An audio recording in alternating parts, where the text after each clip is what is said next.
Exactement. Alors, notre première pratique, la première porte d'entrée de l'hormèse, donc comment rajeunir son âge biologique, comment renforcer son immunité, son corps et son esprit, c'est l'apnée. L'apnée, en physiologie, on appelle ça hypoxie intermittente.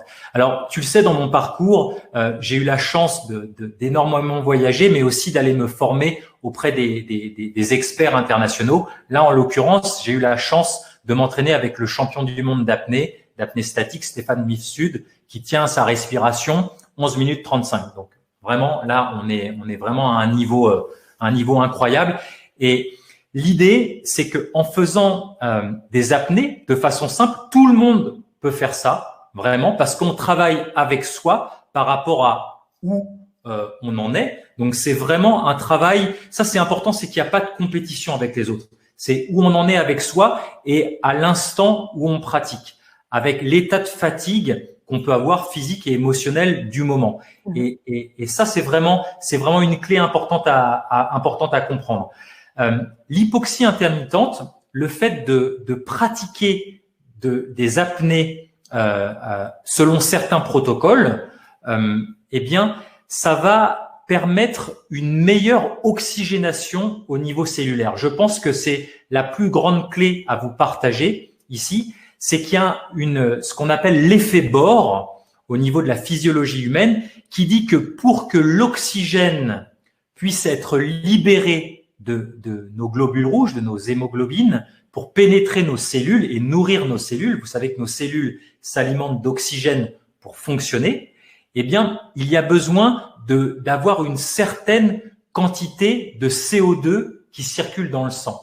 Donc, on va entraîner à travers l'apnée la tolérance au CO2. Vous allez voir, on fera une pratique tout à l'heure qui va vous donner un certain score et restez bien jusqu'à la fin de ce webinaire parce que on fera une pratique qui va booster justement votre tolérance au CO2 et qui va vous permettre aussi de dépasser certaines limites mentales.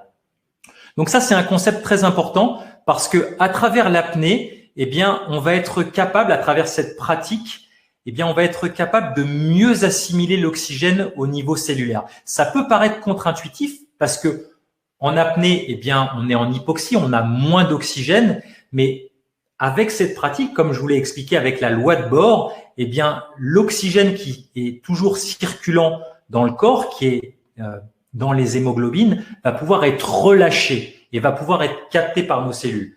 Ça, c'est le premier point. Et le deuxième point, vous allez sécréter plus d'EPO. Vous avez certainement entendu parler de l'EPO dans le Tour de France, l'érythropoïétine, cette hormone qui est sécrétée par les reins et qui va permettre à la moelle osseuse de produire plus de globules rouges, plus d'érythrocytes. Donc, ça va vraiment simuler ce qu'on appelle un entraînement en haute altitude.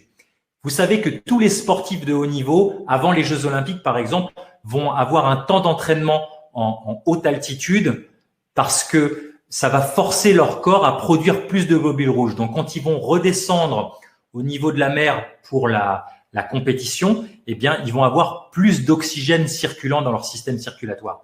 Donc, c'est vraiment ça, ce que je vous partage là, à travers cette première porte d'entrée de l'hormèse, l'apnée, eh bien, c'est vraiment ce que j'appelle un biohacking.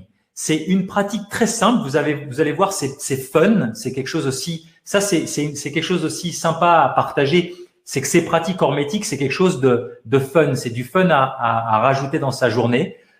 C'est challengeant, c'est quelque chose de différent et c'est quelque chose qui vous fait énormément de bien, qui va stimuler votre immunité. Là, en l'occurrence, le PO et d'être capable de mieux assimiler l'oxygène au niveau cellulaire.